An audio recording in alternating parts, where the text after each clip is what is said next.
Just at the self-same beat of time's wide wings, Hyperion slid into the rustled air, and Saturn gained with Thea that sad place where Cybele and the bruised Titans mourned.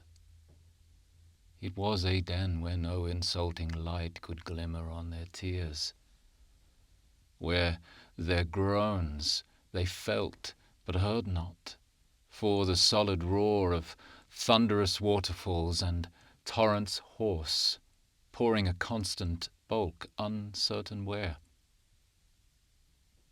Crag, jutting forth to crag, and rocks that seemed ever as if just rising from a sleep, forehead to forehead held their monstrous horns.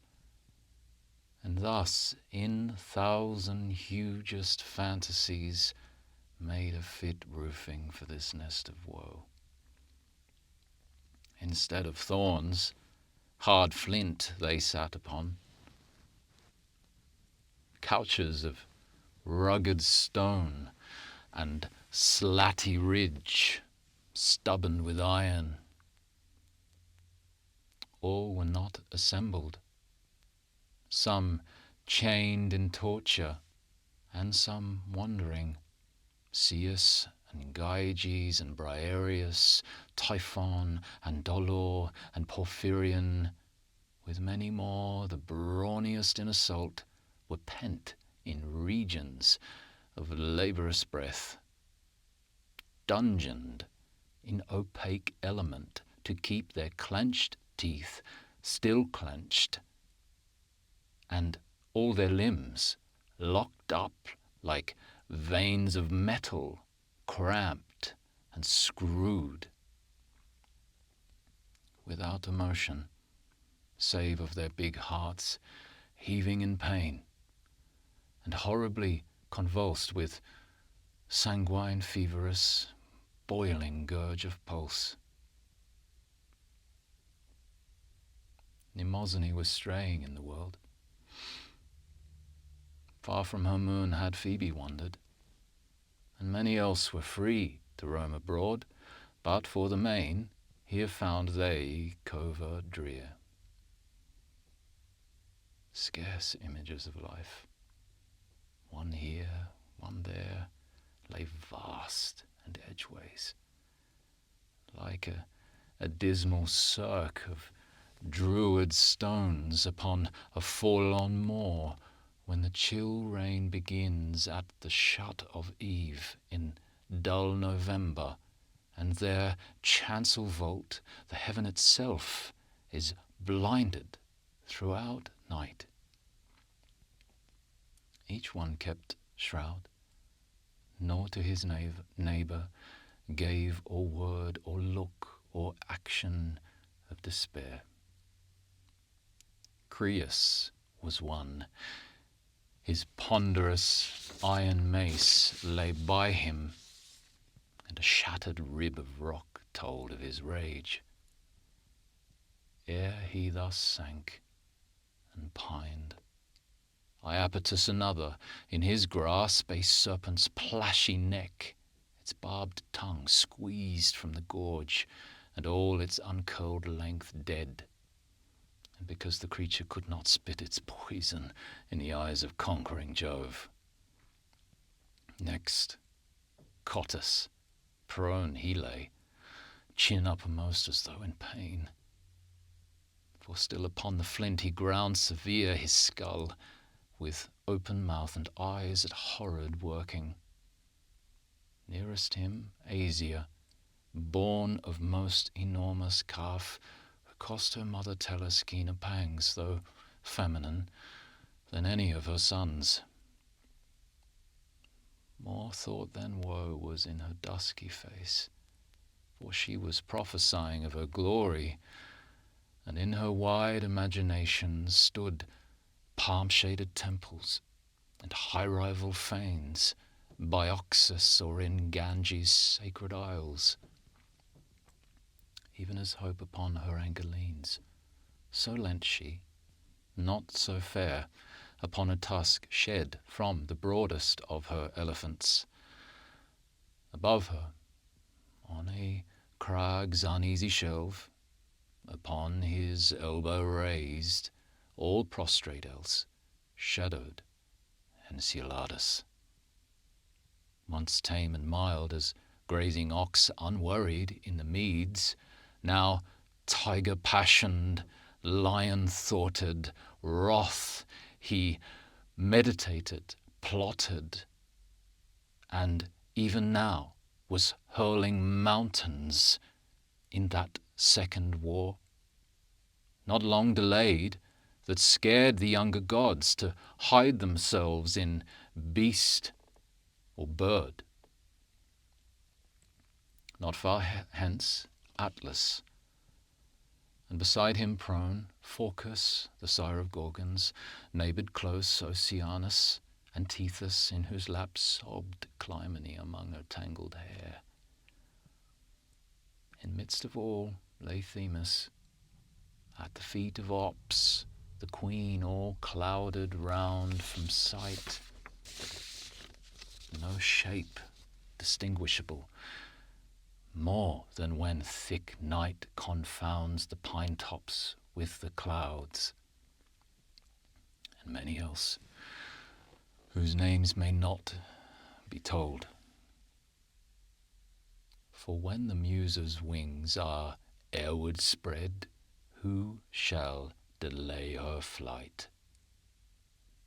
And she must chant of Saturn, and his guide, who now had climbed with damp and slippery footing from a depth more horrid still. Above a sombre cliff their heads appeared, and up their stature grew, till on the level height their step found ease. Then Thea spread abroad her trembling arms upon the precincts of this nest of pain, and sidelong fixed her eye on Saturn's face. There saw she direst strife, the supreme God at war with all the frailty of grief, of rage, of fear, anxiety, revenge, remorse, spleen, hope, but most of all despair. Against these plagues he strove in vain, for fate had poured a mortal oil upon his head, a disanointing poison, so that Thea, affrighted, kept her still, and let him pass, first onwards in, among the fallen tribe. As with us mortal men, the laden heart is persecuted more and fevered more when it is nighing to the mournful house where other hearts are sick of the same bruise. So Saturn, as he walked into the midst, felt faint, and would have sunk among the rest, but that he met Enceladus's eye, whose mightiness and awe of him at once came like an inspiration, and he shouted, "Titans! Behold your God!" At which some groaned, some started on their feet, some also shouted, some wept, some wailed, all bowed with reverence. And Ops, uplifting her black folded veil, showed her pale cheeks and all her forehead wan, her eyebrows thin and jet, and hollow eyes. There is a roaring in the bleak-grown pines when winter lifts his voice. There is a noise among immortals when a god gives sign with hushing finger how he means to load his tongue with the full weight of utterless thought, with thunder and with music and with pomp. Such noise is like the roar of bleak-grown pines, which, when it ceases, In this mountained world, no other sound succeeds. But ceasing here, among these fallen, Saturn's voice therefrom grew up like organ that begins anew its strain, when other harmonies stopped short, leave the dinned air vibrating silverly. Thus grew it up.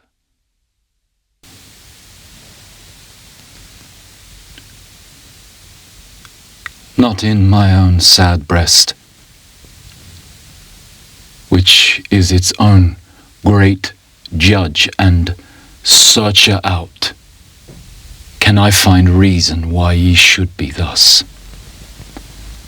Not in the legends of the first days, studied from that old spirit-leaved book which starry Uranus with finger bright saved from the shores of darkness, when the waves, low-ebbed, still hid it up in shallow gloom.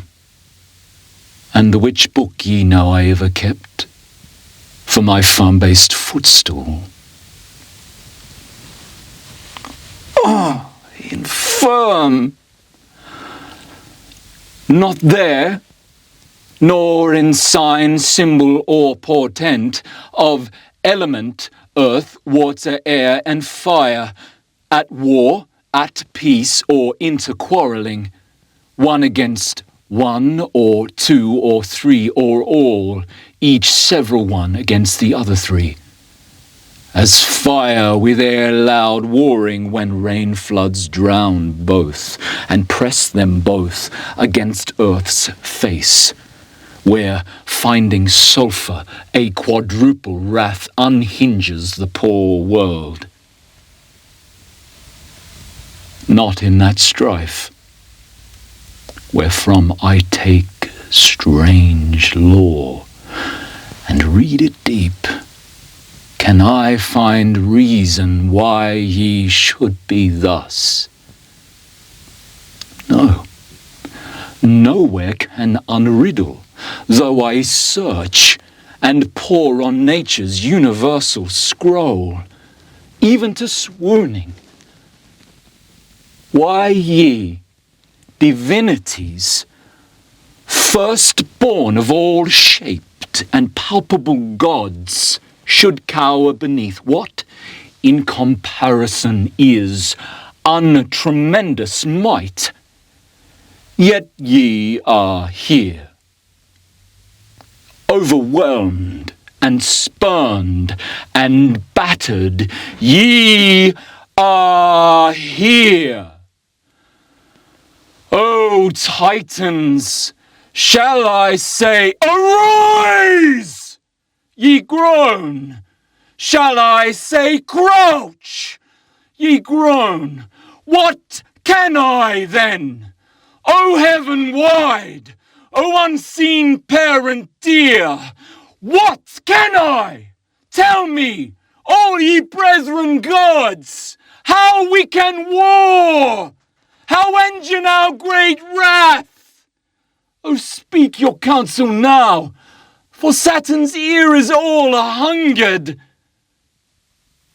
Thou, Oceanus, ponderest high and deep, and in thy face I see astonied that severe content which comes of thought and musing.